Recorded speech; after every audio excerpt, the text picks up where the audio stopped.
Hola, antes de comenzar a hablar del ser, hagamos el siguiente ejercicio. Realmente valdrá la pena. Por favor, si tienes algo para dibujar, dibuja ahora un ser o simplemente concéntrate en la imagen de un ser. Lo más sencillo que puedas imaginar. Podemos tomarnos un tiempo para hacerlo. ¿Qué te parece si dejamos en pausa este video por un momento y lo hacemos? Bien, entonces pongámoslo en pausa ahora. Una aventura del pensamiento nos espera. ¿Tienes tu dibujo terminado? ¿Tienes tu imagen mental clara? Bien, eso que acabas de dibujar o en lo que pensaste, nosotros lo representamos con esta imagen. Y así nos referimos a una persona, un objeto o una institución. Es nuestro venerado sustantivo la entidad. Demasiado abstracto, ¿verdad? No te preocupes, servirá de ejemplo para lo que queremos contarte. Lo que venimos a decir es que el ser no se manifiesta como una individualidad, sino como un vínculo. Y lo que habitualmente se entiende por ser, para nosotros es solo una de las tres partes fundamentales de las cuales se compone el ser. De las que dibujaste vos, hay dos que se encuentran en la periferia y junto a la relación entre ellas completan nuestra interpretación. La relación está ubicada en el núcleo del ser, por lo que para nosotros lo que va siendo un vínculo. Y nuestro dibujo para representar el ser es algo así, con dos entidades siendo parte de este vínculo, entre las que se encuentra una relación que no es más que la confluencia de sus acciones.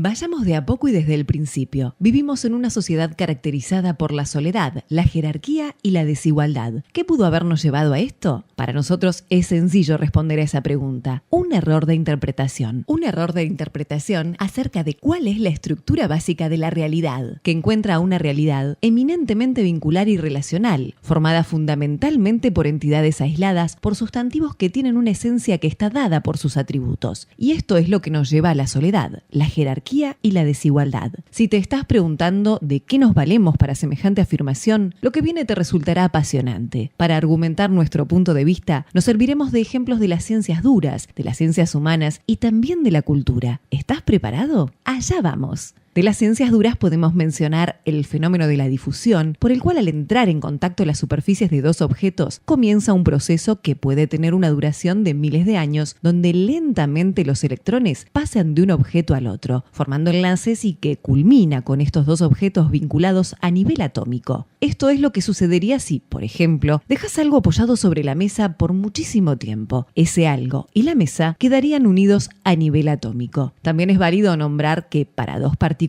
entrelazadas, estas no pueden definirse como partículas individuales, sino como un sistema con una función única que describe su comportamiento. Con respecto a los quarks, las partículas más pequeñas que se conocen desde la física indican que hay solamente dos posibilidades con respecto a estos. Se las encuentran combinadas entre ellos y no de manera aislada, o bien formados por partículas más pequeñas aún. Y para agregar dos más de marcada relevancia, podemos citar aquí el caso de la física cuántica, donde al ir en búsqueda del objeto puro y sus atributos, se ha encontrado que el observador, el instrumento para hacer la medición y el objeto de estudio formaban un bloque sobre el que no se pueden considerar sus partes de forma independiente.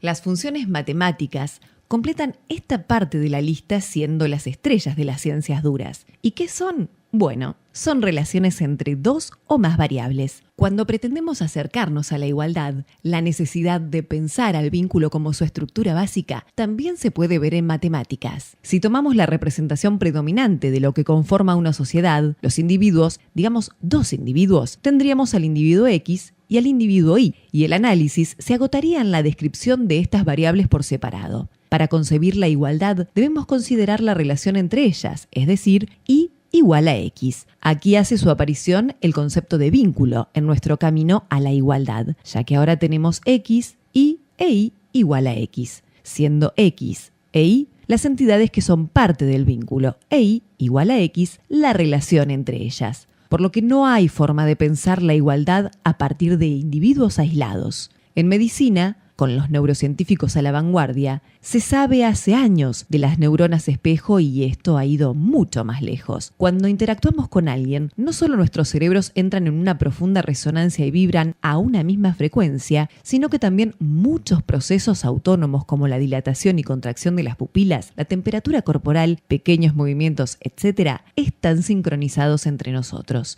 En general, podemos decir que las ciencias duras están estructuradas en su totalidad por relaciones.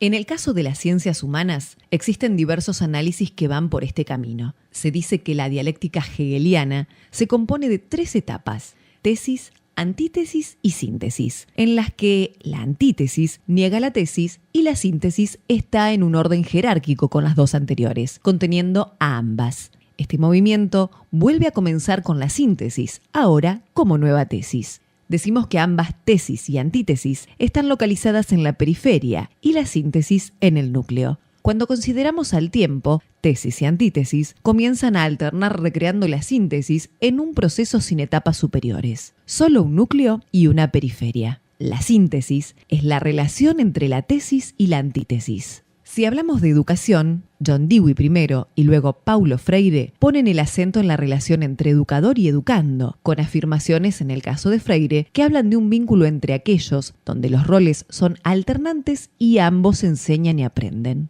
Karl Marx, en su estudio sobre el capital, lo representa como una relación, es decir, el capital no es una determinada suma de dinero, como solemos decir, sino fundamentalmente la relación entre burgués y proletario. Y agrega, la sociedad no consiste de individuos, sino que expresa la suma de interrelaciones dentro de las cuales se encuentran los individuos. Como así también, el capital no es una cosa, sino una relación social entre personas mediada por medio de cosas. Nosotros sabemos que la relación a observar en el sistema capitalista no es entre burgueses y proletarios, sino entre proletarios y proletarios. El burgués no solo se apropia de la plusvalía, como dice Marx en El Capital, sino que también controla todas las posibles expresiones del vínculo del que son parte productores y consumidores. Analizar la realidad del sistema económico nos lleva a ver que hay 3 partes en lugar de las conocidas 2, y estas son el proletario consumidor, el burgués y el proletario productor. Los burgueses encarnan a las mercancías y son la relación entre productores y consumidores. Michel Foucault, sobre el poder, apunta que se debe evitar considerar que emana de un objeto y que las relaciones de poder no están en una posición de exterioridad con respecto a otros tipos de relaciones, procesos económicos, relaciones de conocimiento, relaciones sexuales, sino que emanen de las últimas. Son el efecto inmediato de las divisiones, desigualdades y desequilibrios que ocurren en estas últimas y son además las condiciones internas de estas diferenciaciones. Por lo que para él, el mundo está compuesto por relaciones de poder. De la psicología mencionará a Sigmund Freud y en especial a Pichon Rivière, quien directamente basa su obra en el concepto de vínculo y desarrolla una rama de la psicología social. Sigmund Freud, el padre de la psicología, presentó 3 instancias para nuestra constitución psíquica: yo, ello y superyo. El desarrollo del yo está basado en el desarrollo de los vínculos. El superyo puede ser identificado significativamente con un sentido de autoridad. El ello está caracterizado por ser la fuente de la energía psíquica. Es sabido que si nos trasladamos desde un entorno tradicional con un alto grado de jerarquía y autoridad hacia otro centrado en las relaciones, la energía del superyo se ve disminuida y las del ello y el yo incrementadas. En este punto, estamos a un paso de decir que el yo que Freud menciona representa la relación, el nosotros, el superyo, la otredad y el ello, el yo. Con la otredad y el yo teniendo funciones alternantes, siendo posible hallar a la otredad como función secundaria del yo y al yo como función secundaria de la otredad. Por lo que nuestra mente tiene la estructura de un vínculo y puede hallar al otro, a mí mismo y a nuestra relación dentro de nuestra constitución psíquica. Si viviéramos en un entorno relacional, el desarrollo de nuestra mente sería en dirección a esta estructura. Por último, queremos incluir a Gilles Deleuze, quien en colaboración con Félix Guattari desarrollaron su agenciamiento en el que dan un lugar de preeminencia al hacer mediante los agentes que participan en este y lo definen como la unidad real mínima de análisis. La cultura también otorga a las relaciones un rol destacado, que ha ido creciendo con el paso del tiempo. La reciente aparición de mediadores en la justicia, la prácticamente infinita producción de textos que hablan de la relación entre A y B, el bipartidismo que se da en la política, en el que ambos partidos tampoco tienen roles fijos sino alternantes, y en las que el gobierno del país no es más que el vínculo entre los 2 grupos, y las permanentes encuestas que se hacen para recabar opiniones y preferencias de usuarios son simplemente distintas formas de representación de una misma estructura básica. También podemos señalar que, hoy en día, los trabajadores de cada gigante tecnológico cuentan con un porcentaje significativo de su tiempo en el trabajo en el que pueden crear sus propios proyectos y trabajar en estos mientras les pagan por eso. Y se puede trazar una línea histórica en la que la autonomía de los trabajadores va en ascenso en la industria, que parte del Fordismo, pasa por el toyotismo y llega a la actualidad. Los trabajadores de Ford Motor Company durante los años 20 no podrían haber imaginado algo así ni en sus más anhelados sueños. Los trabajadores de la industria informática hoy deciden qué hacer. Tendemos a representar al ser con un sustantivo, como si fuese una entidad aislada albergando alguna clase de esencia. La esencia de este ser viene dada por los atributos que definen a esa entidad. Esta es la alucinación colectiva predominante que se ha vuelto el criterio generalizado en lo que respecta a nuestra manera de pensar. Nos rendimos ante un sustantivo. A menudo pensamos que cada uno como individuo es y que los objetos existen de a uno, en una forma completamente aislada. Esta interpretación errónea de la realidad nos deja con la profunda certeza de que estamos solos en el universo, llevándonos al peor de los escenarios para la humanidad. Consideramos que toda desigualdad tiene su origen en esta noción. Racismo, xenofobia, discriminación por género, desigualdad económica y, en general, cualquier clase de jerarquía entre dos personas. Dijimos que el vínculo es la estructura básica de la realidad, con acciones de al menos dos entidades que convergen en la relación y que solemos representar al ser por un único sustantivo, una entidad con atributos. Nos desarrollamos en instituciones muy desiguales, con el más alto sentido de jerarquía posible. En la escuela, en la iglesia, en el trabajo, hay un solo líder en todo momento, usualmente con muchos sujetos siendo inferiores a él o a ella. Al hacer esto, construimos una idea de ser alguien directamente conectada a ser superior, internalizando el sentimiento de no valer nada mientras somos tratados como objetos, en cualquier caso, no humanos.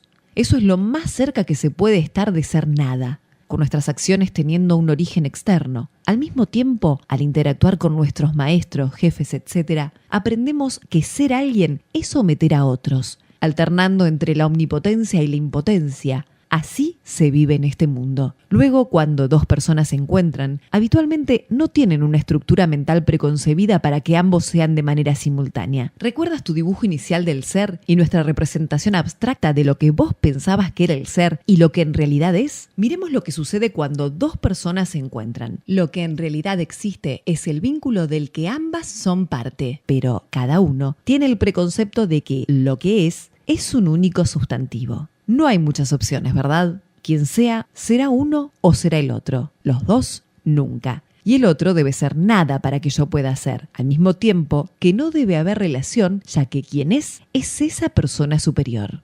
Hacemos esto constantemente. Señalar a alguien disminuyéndolo con expresiones negativas, en la dirección de un aniquilamiento del otro, y combinamos este discurso con definiciones positivas sobre nosotros mismos, como una reafirmación de nuestro propio ser. Definimos al otro básicamente definiendo lo que no es. Al mismo tiempo, nos definimos a nosotros mismos de manera positiva. Hemos dicho que podemos usar una relación para representar al ser en el contexto de un vínculo. Este concepto puede usarse tanto para representar a una persona, un objeto o una institución. Y decimos esto por una observación ridículamente simple. Si vivimos en una sociedad altamente individualista, centrada en las entidades, y queremos pensar colectivamente, el primer paso es ver y entender qué podemos encontrar cuando dos personas están juntas, prestando especial atención a la relación entre ellas.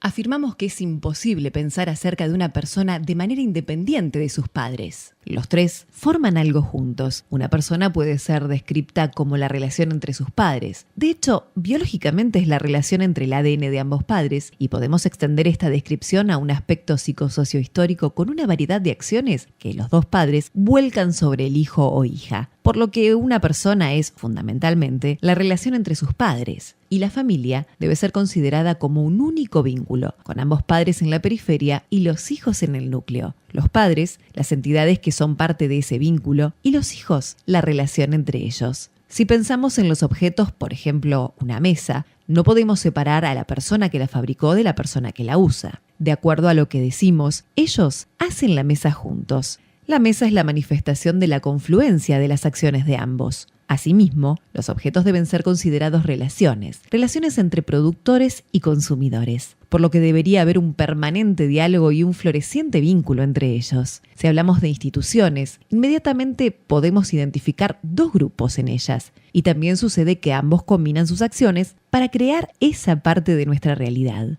La institución en sí sería la relación. Las instituciones se deben constituir desde su concepción a partir de dos grupos que interactúan, ambos con porciones igualitarias en cuanto al poder de decisión y manejo de recursos. Y la existencia de estas dos partes es lo que propiciaría una concepción del ser en la que el otro también es parte. De manera que, si las personas, los objetos y las instituciones existen, lo hacen fundamentalmente como núcleo de un vínculo, como una relación. En general, somos lo que hacemos juntos.